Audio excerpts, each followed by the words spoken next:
the dominant form that not only Americans, but many people around the world are communicating? What are the restrictions on the government in terms of email?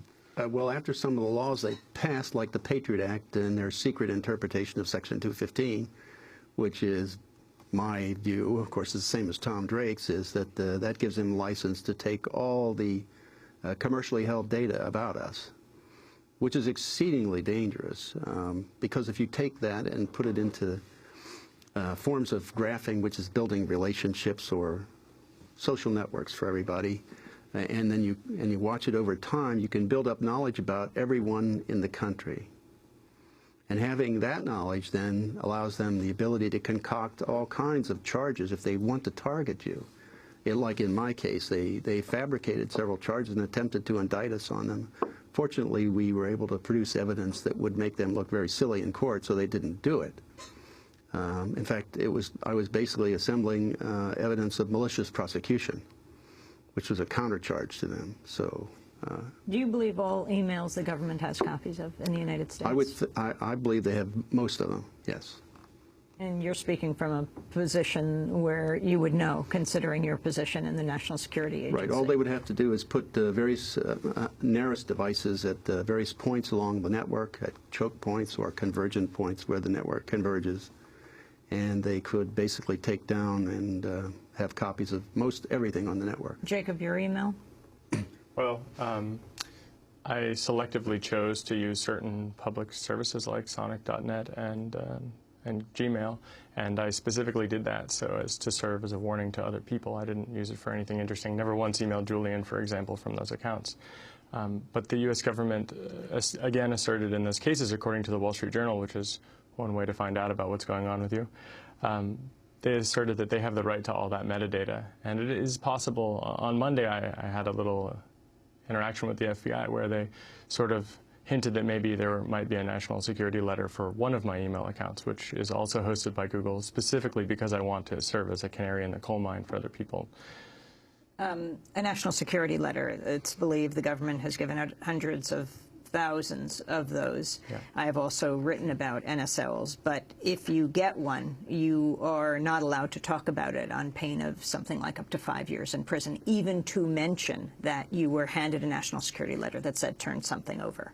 Yeah. That was the case of Nick Merrill, for example, who's a brave American who essentially fought and won the NSL that was handed down to him. And the librarians of Connecticut who yes. were taking on the USA Patriot Act and didn't want to give information over about patrons in the library that the FBI wanted to get information on. Right, absolutely. So in NSL, what's specifically scary about it is that all that is required is for an FBI agent to assert that they need one, and that's it.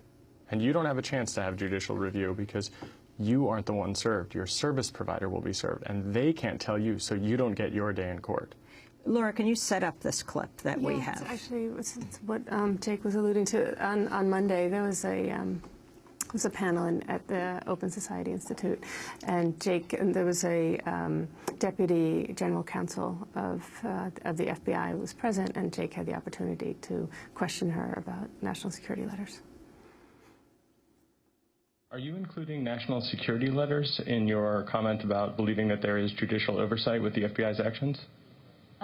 National security letters, administrative subpoenas have the ability to have judicial oversight, yes. How many of those actually do have judicial oversight in percentage? What do you mean by that? How many have? Every time you get a national security letter, you have to go to a judge? Or? No. As you well know, national security letters, just like administrative subpoenas, you don't have to go to a judge. The statute does allow for the person on whom those are served to seek judicial review.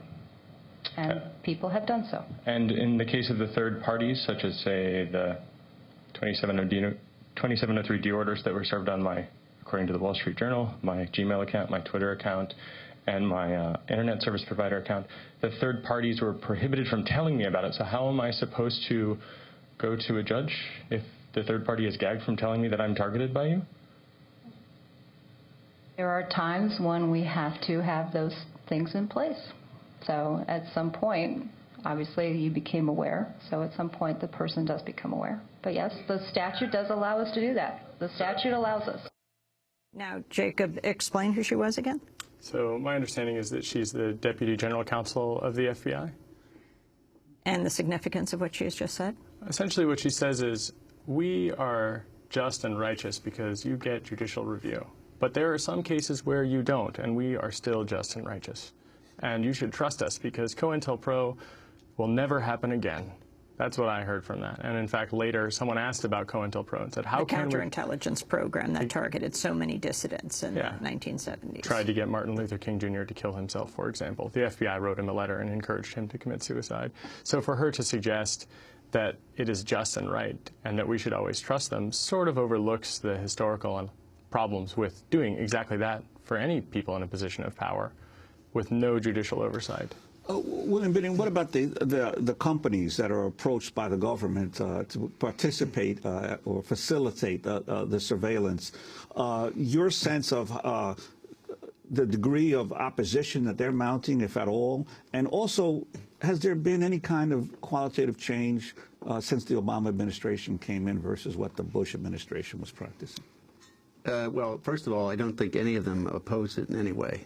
I mean, they were approached to saying you'll be patriotic if you support us. So I think they saluted and said yes, sir, and supported them because they were told it was legal too. And then, of course, they had to be given retroactive immunity for the crimes they were committing. So, and approved by President Obama and President Bush. Yeah, it started with Bush. Yeah. And the differences in the administrations?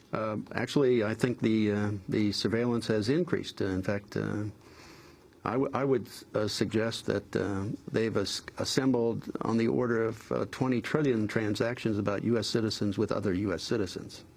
How many? 20 trillion. And you're saying that this surveillance has increased, not only the Yes.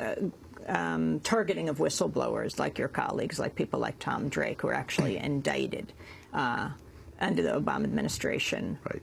More times, the number of people who've been indicted are more than all presidents combined in the past.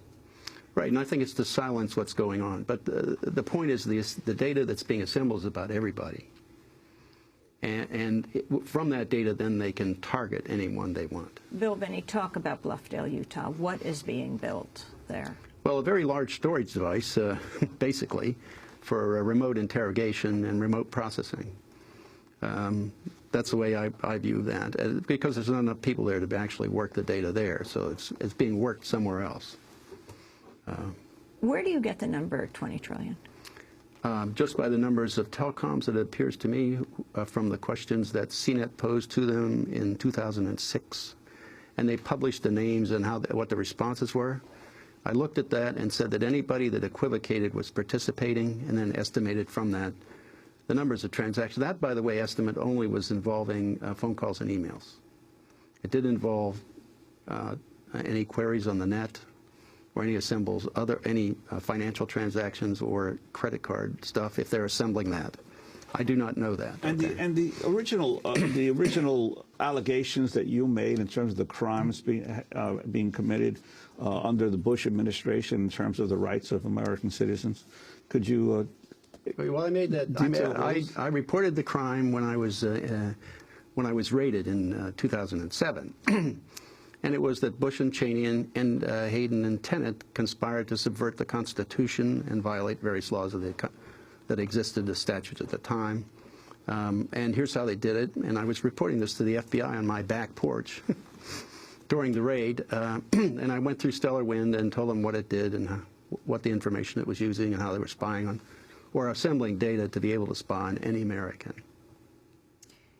I want to go to a clip of Congressmember Hank Johnson. He's the Georgia Democrat, questioning National Security Administration Director General Keith Alexander last month, asking him whether the NSA spies on U.S. citizens. Does the NSA routinely intercept American citizens' emails? No. Does the NSA intercept Americans' cell phone conversations? No. Google searches? No. Text messages? No. Amazon.com orders? No. Bank records? No. What judicial consent is required for NSA to intercept communications and information involving American citizens? Within the United States, that would be the FBI lead. If it was a foreign actor in the United States, the FBI would still have the lead and could work that with NSA or other intelligence agencies as authorized. But to conduct that kind of collection in the United States, it would have to go through a court order, and the court would have to authorize it. We're not authorized to do it, nor do we do it. That was General Keith Alexander, the NSA director, being questioned by Democratic Congressmember Hank Johnson. Bill Binney, he's the head of your agency, of the NSA. Explain what he's saying, what he's not saying as well. Well, I think it's part of it is a term, how you use the term intercept, as to whether or not what they're saying is we aren't actually looking at it, but we have it, you know, or whether or not they're actually collecting it and storing it somewhere. So the mistake of the congressman was not to ask, are you collecting information? Well, he also said things like, well, we don't collect, or we don't collect against U.S. citizens unless we have a warrant. And then at the same time, he said that we don't, at the same interview, he said we don't have the capability to collect inside this country. Well, those are kind of contradictory. Is he lying? Is General Keith Alexander lying? I wouldn't, you know, the point is how you split the words. I wouldn't say lying. It's kind of avoiding the issue. Jacob Applebaum, how does this relate to you, and how powerful is General Keith Alexander? I was saying to Bill that I think he's probably the most powerful person in the world in the sense that... More powerful than President Obama? Well, sure. I mean, if he controls the information that arrives on Obama's desk, and Obama makes decisions based on the things on his desk, what decisions can he make except the decisions presented to him by the people he trusts? And when the people he trusts are the military makes the decisions, then the civilian government is not actually in power. Bill Binney, you're nodding your head. Yes, I mean, well, for example, their responsibility is to interpret what they have and report up echelon. So, I mean, that's the responsibility of all the intelligence agencies. So they basically filter the information to what they believe is important, which is what they should do, because, you know, they're occupied. It takes time for leaders to review material to make decisions. So they have to boil it down as best they can. So it's a function of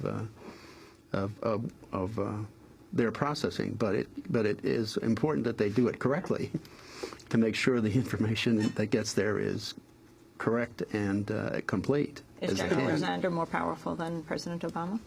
In the sense of presenting information for decision making, sure. And Laura, the impact on journalists who have to go through what you've gone through the last few years just to be able to report what's going on with our government, the chilling effect that this has on, maybe not on you, but on many other journalists. Sure. I mean, I feel like I can't talk about the work that I do in my home, in my place of work, on my telephone, and sometimes in my country. So the chilling effect is huge. It's enormous. You keep your computers and telephones away from conversations you're having in a room? Yeah, when we had a meeting with you, remember we told you we kicked all your cell phones and all your computers out of the room? You the wired phone, you unwired. Yeah. My cell phone, you didn't allow me to have it in the room, and you made sure there were no computers in the room. Right, because we wanted to talk about, because we were bringing William to New York. And we have to leave it there, but we're going to go online right now at democracynow.org. We're going to continue this conversation with Bill Binney of the NSA, formerly with NSA, Laura Poitras, and Jacob